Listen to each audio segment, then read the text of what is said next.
Hello മക്കളെ, ഇത് പഠിക്കണ്ട എന്ന് പറയുന്ന കുട്ടികളുടെ അടുത്ത് എനിക്ക് പറയാനുള്ളത് ഇത്ര മാത്രമേ ഉള്ളൂ. 2 or 3 മാർക്ക് നഷ്ടപ്പെടുത്താൻ നിങ്ങൾക്ക് ധൈര്യമുണ്ടെങ്കിൽ, നിങ്ങൾക്ക് ചങ്കൂറ്റമുണ്ടെങ്കിൽ മാത്രം എന്ത് ചെയ്യുക, ഇത് പഠിക്കാതിരിക്കുക. സാർ ഇപ്പം ഏതിന്റെ കാര്യമായിരിക്കും പറയുന്നത് എന്നായിരിക്കും നിങ്ങൾ ചിന്തിക്കുന്നതെങ്കിൽ മക്കളെ, ആസിഡുകളും ബേസുകളും എന്ന് പറഞ്ഞിരിക്കുന്ന ചാപ്റ്ററിൽ നമുക്കറിയാം ആസിഡ് ഇൻ ഫുഡ് ഐറ്റംസ് എന്ന് പറഞ്ഞിരിക്കുന്ന ഒരു ഭാഗമുണ്ട്. നമുക്ക് എല്ലാവർക്കും അറിയുന്ന കാര്യമാണ് അല്ലെ, acid in food items.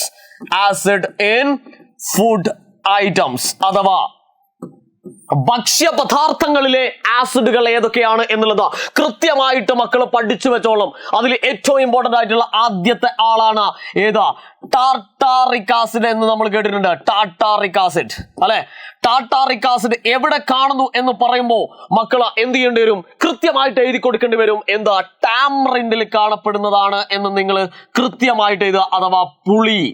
Okay, ഇനിയും കഴിഞ്ഞിട്ടില്ല. അടുത്തതായിട്ട് നമുക്കറിയാം ടൊമാറ്റോ അഥവാ തക്കാളിയിൽ കാണപ്പെടുന്ന ആസിഡ് ഏതാണ് എന്ന് ചോദിച്ചു കഴിഞ്ഞാൽ ഒരു സംശയം കൂടാതെ എന്റെ പൊന്നുമക്കൾ എഴുതണം.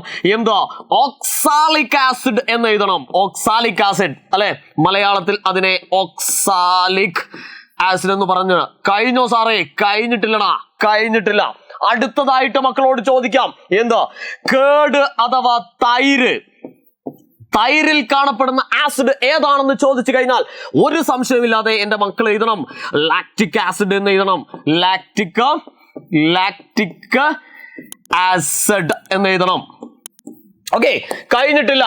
അടുത്തതായിട്ട് ആപ്പിളിൽ കാണപ്പെടുന്ന ആസിഡ് ഏതാണ് എന്ന് ചോദിച്ചു കഴിഞ്ഞാൽ എന്റെ പൊന്നുമക്കൾ എഴുതണം, എന്താണ്, മാലിക് ആസിഡ് എന്നാണ് പറയാം. Malic acid, malic acid. അതേപോലെ തന്നെ ഗൂസ്ബെറി അഥവാ നെല്ലിക്കയിൽ കാണപ്പെടുന്ന ആസിഡിന്റെ പേര് ഏതാന്ന് ചോദിച്ചു കഴിഞ്ഞാൽ അസ്കോർബിക് ആസിഡ് എന്ന് എഴുതണം. കൃത്യമായിട്ട് പഠിച്ചു വെക്കുക. 100% നമ്മളോട് ചോദിക്കാൻ സാധ്യതയുള്ള ഒരു ടോപ്പിക്കാണ് നമ്മൾ പറഞ്ഞിരിക്കുന്നത്. പല രീതിയിൽ വരാം. ചിലപ്പോൾ സ്റ്റേറ്റ്മെന്റ് അഥവാ പ്രസ്താവന രീതിയിൽ ആക്ടിവിറ്റി ബേസ്ഡ് ആയിട്ട് നിങ്ങളോട് ചോദിക്കാം, അല്ലെങ്കിൽ മാച്ച് ദ ഫോളോയിങ് അഥവാ ചേരുംപടി ചേർക്കുക എന്ന് പറഞ്ഞുകൊണ്ട് നിങ്ങളോട് ചോദിക്കാം.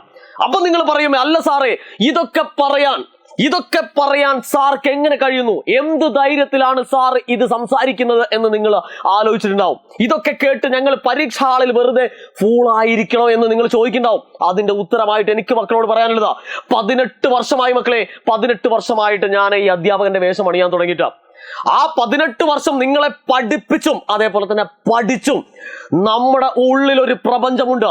ആ പ്രപഞ്ചം ഒരിക്കലും നമ്മളോട് സത്യം അല്ലാതെ കള്ളം പറയില്ല. ആ ഒരു വെളിച്ചത്തിലാണ് എന്റെ മക്കളോട് സംസാരിക്കുന്നത്. ധൈര്യമായിട്ട് പഠിക്കുക, ധൈര്യമായിട്ട് മാർക്ക് വാങ്ങാം. വീണ്ടും കാണാം മക്കളെ, ഗുഡ് ബൈ.